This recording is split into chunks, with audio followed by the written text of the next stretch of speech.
Hello everyone, welcome back to Gear Adventures.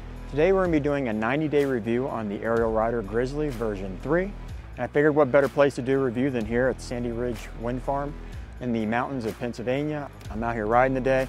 Figured it'd be a perfect location to do this 90-day review at. So during this review I'm going to talk about the 5 things that I do like about this bike and the 5 things that I don't like about this bike. Right now I have 425 miles on the bike. And currently the only issues I've really had with it is the spokes coming loose and having to tighten those down, which I made a video on how to do that. But really that's the only issue I've had with this bike. We'll go ahead and get into the 5 things that I actually really do like about this bike. So let's start with my number 1 thing that I really like about this bike, and that is the dual motors in the front and the back. Gives this bike a lot of power, so when you're in the mountains riding like I am today, you can power right up hills no problem. I also like that it has a switch to go with the dual controllers, so I can go from the rear end to using both motors at the same time. Usually I'm only using the rear motor of this bike, but when I hit a hill or something and I need that extra power, just switch it into both motors and go flying up. So the other thing I really like about this bike is the dual suspension. It basically creates a diversified on-road, off-road bike.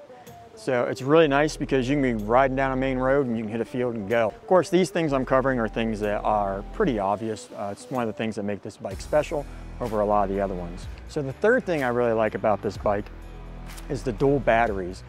This allows you, 1, to go longer distances, and 2, it allows you to use that extra power and speed of the bike when you want it. If you have unlocked your bike, if you go at a higher speed for a longer period of time, you're going to drain your batteries a lot quicker. So this is just something, if you do need that extra speed, you can do it. You don't have to worry about having a dead battery within a short period of time. Which brings me to point number 4, which is one of the things I really like too, is the fact that this bike can go up to 38 miles an hour. Please check your state local laws and regulations on what you should be doing. I wouldn't recommend really hanging out there very long if you do. I usually run between 15 to 20 miles an hour on mine, but it's just nice if I got cut out and just, traffic at some point, it's just nice to sort of speed up and go with the flow of the traffic if it's needed for safety concerns or issues. And so I guess the final thing that I really do like about this bike is I really do like the overall look of the bike. Since I put on the extended cargo rack, the seat from JB Seats, beautiful seat. I do a video on that. If you haven't seen that video, go check it out. I will try to post it at the end of this. Definitely watch that video. These seats are really nice. But with the seat and the rear rack and just the overall look of the bike, it just has a nice like dirt bike style look to it. So I really do appreciate that. I really do like that. Okay, so now we are to the dreaded 5 things I really don't like about this bike. Again, there's a lot of things to like, but there's a couple of things about this bike I really don't care for. So the number 1 thing I do not like about this bike, and it's probably the biggest complaint you hear across the board on this bike, anywhere if you're on any of the forums or Facebook groups or anything like that, that is the stock rock seat that comes with this bike. It is extremely uncomfortable. I absolutely hated that seat. Literally, you do a 20-mile ride, the next day you couldn't ride at all because your butt was killing you so much. So that seat was horrible.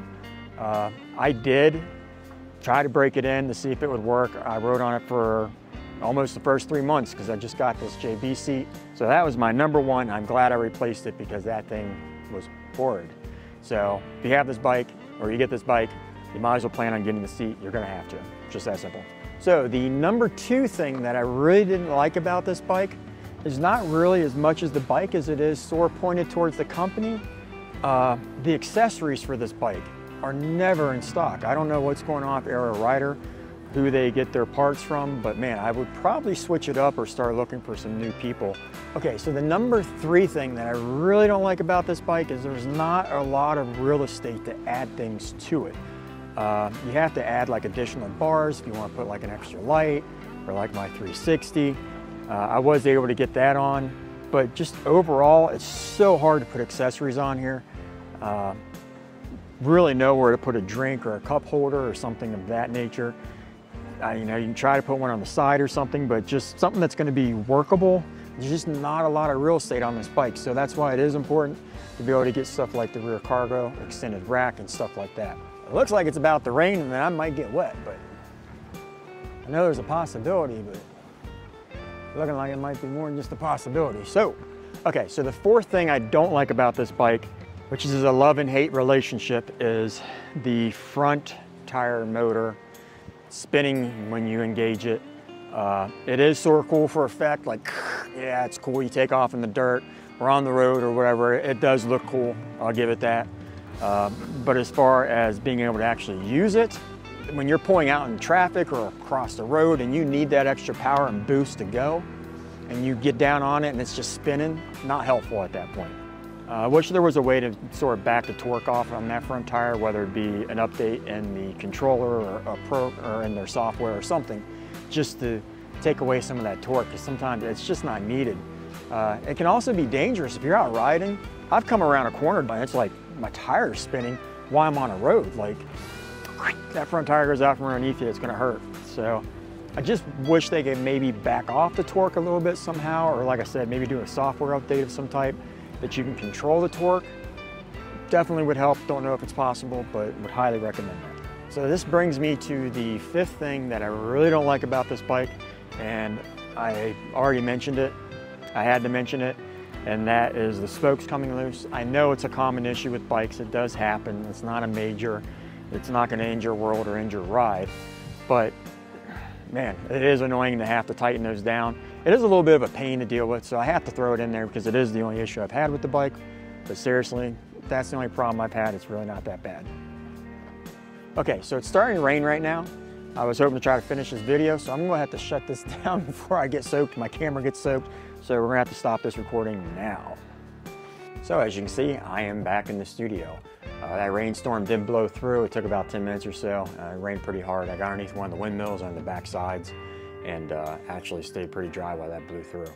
But I wanted to finish this video with saying, if I had it to do all over again, would I purchase the Ariel Rider Grizzly version 3 again? And after covering everything I liked and disliked, I can honestly say at this point I would 100% purchase this bike again. Pound the dollar, it is the best bike on the market still as of 2023. There's nothing out there that touches it. So there are some bikes that you can get and upgrade, but you can do the same thing with the Ariel Rider. But as far as a stock bike, there's just nothing that comes close as far as the power of the motor, speed, the suspension, the dual controllers, like just everything. There's nothing on the market that compares at this point. So Ariel Rider is still #1, and I think they're gonna hold that title here for a little while, although there are some that are starting to catch up. I will be doing more videos as far as some of the accessories I put on this bike and some range tests and stuff like that. So if you're not subscribed, you might want to go ahead and subscribe so you don't miss any of that. And also give this video a thumbs up so that way it can get out to more people. I would appreciate it. And until the next video, I'll see you later.